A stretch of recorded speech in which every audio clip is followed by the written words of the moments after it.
ఈ మీడియా సమావేశానికి ముఖ్య అతిథిగా విచ్చేసిన ఆర్ కృష్ణ గారికి నమస్కారం. అందరికీ నమస్కారం. ఈ మీడియా సమావేశానికి ముఖ్య అతిథిగా విచ్చేసిన మన టైగర్ రాజ్యసభ సభ్యులు ఆర్ కృష్ణ గారికి స్వాగతం.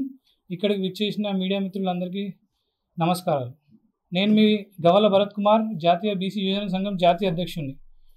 ఇక్కడ ఇప్పుడు ఈ సమావేశం పెట్టుకోవడానికి ముఖ్య ఉద్దేశం ఏంటంటే, రానున్న పార్లమెంటు సమావేశాల్లో బీసీలకు 50% రిజర్వేషన్లు మరియు బీసీల అభివృద్ధికి బీసీలకు బడ్జెట్ 2 లక్షల కోట్లు అలాట్ చేయాలని చెప్పి పార్లమెంట్లో ప్రవేశపెట్టాలని చెప్పి కేంద్ర ప్రభుత్వం ఒత్తిడి దేనికి అన్ని కుల సంఘాలు, బీసీ సంఘాలు, 13 రాష్ట్రాల్లో ఉన్న యువజన సంఘాలు అన్నీ కలిసి చెలో ఢిల్లీ ప్రోగ్రాం, ఇదే కార్యక్రమానికి వివిధ పార్టీల నుంచి డిఎంకే, సమాజ్వాదీ పార్టీ, ఏఐడిఎంకే,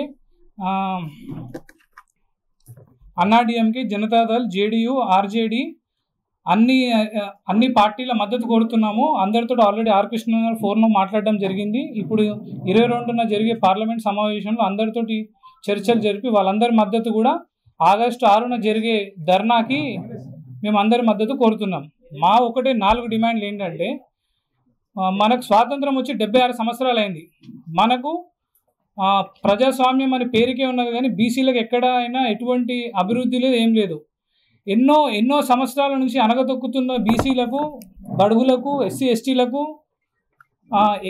ఎక్కడైనా కూడా చిన్న చూపే ఉంది. బడ్జెట్లో మేము అడిగేది ఏంటంటే, బడ్జెట్లో 2 లక్షల కోట్లు కేటాయించాలని. ఎందుకు మేము ఎవరు బిచ్చం అడుగుతలేము, మేము మా హక్కు అడుగుతున్నాము. డైరెక్ట్లీ ఇండైరెక్ట్లీ ఓబీసీ కమ్యూనిటీ వాళ్ళు 56% ట్యాక్స్, 56% మన సంపదకు కారణమవుతుంది వాళ్ళే.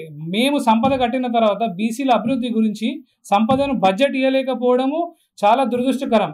ఇది ఆల్రెడీ అన్ని పార్టీలకు మన సుప్రీంకోర్టు నుంచి ఆదేశాలు ఉన్నా కూడా జనగణన చేయాలని చెప్పి ప్రతి పార్టీ ప్రతిపక్షంలో ఉన్నప్పుడు మేము జనగణన చేస్తామంటాం. అదే వాళ్ళు ఎప్పుడైతే పాలకపక్షంలోకి వస్తారో జనగణన అనే విషయాన్ని పక్కన పెట్టేస్తారు. ఎందుకంటే వాళ్ళందరికీ భయం, బీసీలు అనే వాళ్ళు రాజ్యాధికారంగా ముందుకు వచ్చేస్తే మమ్మల్ని అనగదొక్కుతారని. అటువంటి బుద్ధి మా బీసీలకు లేదు. మమ్మల్ని ఎవరైతే హెల్ప్ చేస్తారో మేము వాళ్ళ వెన్నంటే ఉంటాము, మేము వాళ్ళతోటే ఉంటాము. ఇంకోటి ఏంటంటే, మాకు ఓబీసీకి ప్రత్యేక మంత్రిత్వ శాఖ కావాలి. ఎప్పుడైతే మాకు ఒక ప్రత్యేక మంత్రిత్వ శాఖ ఉంటుందో మా డిమాండ్స్ గురించి, మా బాగోగుల గురించి, మా దాంట్లో చదువుకునే పిల్లలు వాళ్ళందరి స్కాలర్షిప్లు అన్నిటి గురించి కూడా వాళ్ళు బడ్జెట్స్ పెట్టడానికి, కమిటీ రివ్యూ చేయడానికి ఒక సపరేట్ ఒక వ్యవస్థ అనేది ఉంటేనే పనిచేస్తుంది. మనకు సిగ్గుచేటు ఏంటంటే, 76 సంవత్సరాల నుంచి కేంద్ర ప్రభుత్వంలో అసలు బీసీలకు ఒక మంత్రిత్వ శాఖ లేదు, ఒక కమిషన్ ఉంది, అది కూడా రాజ్యాంగబద్ధంగా లేదు. ఇప్పుడు ఓబీసీ ప్రైమ్ మినిస్టర్ అని చెప్పుకునే మోడీ గారు 2008 వరకు హీ వాజ్ ఓసీ. 2009లో ఆయన ముఖ్యమంత్రి ఉన్నప్పుడు ఆయన కమ్యూనిటీని బీసీలో కలుపుకొని ఆయన బీసీ అని క్లెయిమ్ చేసుకుంటున్నారు. ఇది అందరూ గమనించాలి. బీజేపీ వాళ్ళు క్లెయిమ్ చేసే ఏంటంటే, ఇండియాస్ బిగ్గెస్ట్ బీసీకు హమ్ ప్రధానమంత్రి కరే. He is not born BC. He is not born BC. He has created himself into BC when he became the chief minister. So అందరూ గుర్తుపెట్టుకోవాలి, మనకి ఇంత అన్యాయం జరుగుతుంది. ప్రతి పార్టీలో జెండాలు మోసేటోడు బీసీ, బ్యానర్లు కట్టేటోడు బీసీ, ప్రోగ్రాంలు చేసేటోడు బీసీ. మొత్తం ఏంది, పదవులు ఎక్కి అనుభవించేటోళ్ళు అందరూ అగ్రవర్ణాలు. ముఖ్యమంత్రులు కానీ, రాష్ట్ర మంత్రులు కానీ మొత్తం వాళ్ళకే ఉంటుంది. అదే మన బీసీ ఎవడైనా టికెట్ అడిగితే నీకు నామినేటెడ్ పోస్టులు అకామిడేట్ చేసాం అది అని చెప్పి టైంపాస్ చేస్తారు. అదే ఎప్పుడైనా వస్తే రేపు చూద్దాం, నెక్స్ట్ చూద్దాం, అప్పుడు ఓన్లీ లోకల్ బాడీల వరకే మన వాళ్ళని పరిమితం చేస్తారు. ఎంతోమంది ఆర్ కృష్ణ గారి దగ్గరికి వచ్చి మొరబెట్టుకుంటారు, అన్న మా పార్టీలో పెద్ద మనిషికి ఒక మాట చెప్పన్నా. అరే ఇంకా ఎన్ని రోజులు ఆ దుస్థితి? మీరు పార్టీలను శాసించే స్థితిలో ఉన్నప్పుడు ఉండాలి, కానీ ఇంకా మాకు కావాలి, మాకు ఏదైనా నామినేటెడ్ పోస్ట్ ఇవ్వండి. సో దీని గురించే ఇప్పుడు 13 రాష్ట్రాల్లో ఉన్న కమిటీలు అందరము ఆగస్టు 6న అతిపెద్ద ధర్నా చేసి కేంద్ర ప్రభుత్వాన్ని ఒత్తిడి చేసి అవసరమైతే పార్లమెంట్ని ముట్టడి చేస్తాం. అట్లయితేనే వీళ్ళకి బుద్ధి వస్తుంది. చెప్పి మా అందరికీ ఏమైపోయిందంటే, మేమేదో ఎమ్మెల్యేలు మంత్రులం కానీ కాదు, మేము ఒక సంఘటనలు ఉన్నాం. We are in some organization. ప్రతి పార్టీలో ఉన్న ఓబీసీ లీడర్లకు వాళ్ళకి రిజర్వేషన్లు వస్తే వాళ్ళు లీడర్లు అవుతారని 30-40 ఏళ్ళ నుంచి వాళ్ళ పార్టీలలో జెండాలు మోస్తారు. వాళ్ళకి ఇప్పుడు నామినేటెడ్ పోస్టులు కూడా ఎవరికి దిక్కులేదు.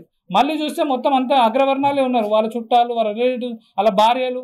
సో దీని అందరూ గమనించాలి. బీసీలు అందరూ ఒకసారి ఆలోచించి మన పరిస్థితి ఏమవుతుంది, మనకంటూ ఒక పార్టీ ఉండాలా, మనం ఏ పార్టీలో పనిచేస్తున్నామో ఆ పార్టీ అసలు మనల్ని గౌరవిస్తుందా లేదా చూడాలి. ప్రపంచం మొత్తంలో అణచివేతకు గురైన ఎన్నో ఎన్నో వర్గాలు ఇప్పుడు వాళ్ళందరినీ అభివృద్ధి చెందించారు. ఇప్పుడు పాలక వర్గాలకు వాళ్ళకు సేమ్ ఒకటే స్థాయిలో ఉన్నారు. కానీ మన దగ్గర 76 ఏళ్ళ కింద ఏదైతే దిగువన మధ్యతరగతి కింద ఉన్నామో స్టిల్ ఇంకా అదే పరిస్థితులు ఉన్నారు మన దగ్గర ఉన్న బీసీలు. ఇది అంటే ఎక్కడ లోపం అవుతుంది? సో దీని అందరూ గమనించాలి. బీసీలకు ఎప్పుడైతే రాజ్యాధికారంగా ప్రతి కమ్యూనిటీ నుంచి బీసీ అంటే బ్యాక్వర్డ్ క్లాసెస్ కాదు, we are the best classes of the society, మేము వెనుకబడ్డ తరగతులం కాదు, మమ్మల్ని వెనుకకు నెట్టవేయబడ్డారు. సో ఇప్పుడు అందరికీ హోష్ వచ్చింది, జోష్ వచ్చింది, ఇప్పుడు అందరూ తయారైపోయారు. ఇప్పుడు మేము ఎటువంటి యుద్ధానికైనా కూడా సిద్ధంగా ఉన్నాము. ఇప్పుడు ఆగస్టు 6న ధర్నా చేస్తాం, అవసరమైతే అప్పుడే పార్లమెంట్ని ముట్టడి కూడా చేస్తాం. జై బీసీ.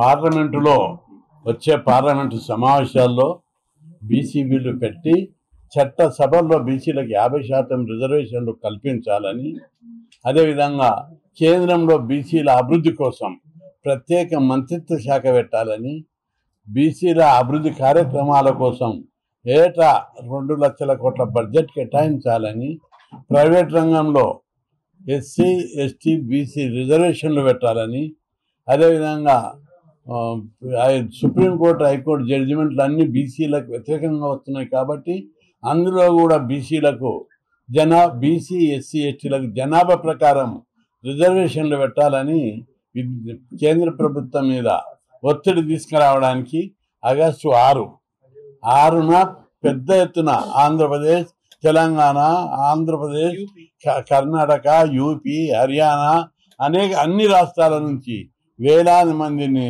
బీసీలు ఢిల్లీ వద్ద భారీ ధర్నా, పార్లమెంటు ముట్టడి కార్యక్రమం ఏర్పాటు చేయాలని నిశ్చయించను. ఈ కార్యక్రమానికి బీసీల అభివృద్ధి కోసం పాటుపడుతూ బీసీ సంఘాలు, బీసీ నాయకులు చాలామంది అనేక త్యాగాలు చేసి పోరాడుతున్నారు. అందరూ చలో ఢిల్లీ కార్యక్రమంలో భాగస్వాములు కావాలని నేను విజ్ఞప్తి చేస్తున్నా. చేస్తే కేంద్ర ప్రభుత్వం దిగొచ్చి మనకేమిస్తుంది? కేంద్ర ప్రభుత్వం బూడిది కూడా ఇస్తలేరు. 45 లక్షల కోట్ల బడ్జెట్ ఉంటే బిస్కెట్లు, చాక్లెట్ బిస్కెట్లకు కూడా పనికిరాని విధంగా 2,000 కోట్లు ఇచ్చారా? సిగ్గుందా కేంద్ర ప్రభుత్వానికి? మనిషికి 3 రూపాయలు ఇస్తుంది, బుద్ధి ఉండాలి. కాబట్టి బీసీలు ఇంత అన్యాయం జరుగుతుంటే కూడా తిని పడుకుంటే సరిపోదు. పౌరుషంతో ఆత్మ పరిశీలన చేసుకొని బీసీలలో అనేక మంది దమ్మున్న నాయకులు ఉన్నారు. మీరు అందరు ఈ ఉద్యమంలో పాల్గొవాలి. పార్లమెంటు ముట్టడి ధర్నా అయినాక ఇక స్టేట్ వైడ్గా పర్యటించి రాష్ట్రంలో అగ్గి మండిస్తాం. తెలంగాణ ఉద్యమం ఎట్లా అయిందో బీసీ ఉద్యమం అంతకంటే పెద్దగా అవుతుందని చెప్పి హెచ్చరిస్తున్నా. కాబట్టి బీసీ సోదరులందరూ పెద్ద ఎత్తున కదిలి రావాలని నేను విజ్ఞప్తి చేస్తున్నా. బీసీలకు 76 సంవత్సరాల స్వతంత్రంలో అన్ని రంగాల్లో అన్యాయం జరుగుతుంది. బీసీలకు ఏమిచ్చారు? రాజ్యాంగబద్ధమైన హక్కులు ఇవ్వలేదు. రాజకీయంగా ఎమ్మెల్యే ఎంపీలలో రిజర్వేషన్లు పెట్టలేదు. విద్యా ఉద్యోగాలలో కూడా రిజర్వేషన్లు జనాభా ప్రకారం పెట్టకుండా బిచ్చం ఇచ్చినట్టు 56% జనాభా ఉంటే 27% రిజర్వేషన్లు పెడతారా? సిగ్గుందా? అగ్ర కులాలకు 3% రిజర్వేషన్లకు ఎలిజిబుల్ ఉన్నారు. వాళ్ళు 10% పెడతారా? మేము 56% ఉంటే 27 పెడతారా? ఏమన్నా బుద్ధి ఉన్నోళ్ళనా? ఈ దేశంలో బుద్ధి ఉండి పనిచేస్తుందా ఈ గవర్నమెంట్ అని నేను హెచ్చరిస్తున్నా. అసలైన తొలి వెలుగు. ఫాలో వాట్సాప్ @తొలి వెలుగు official.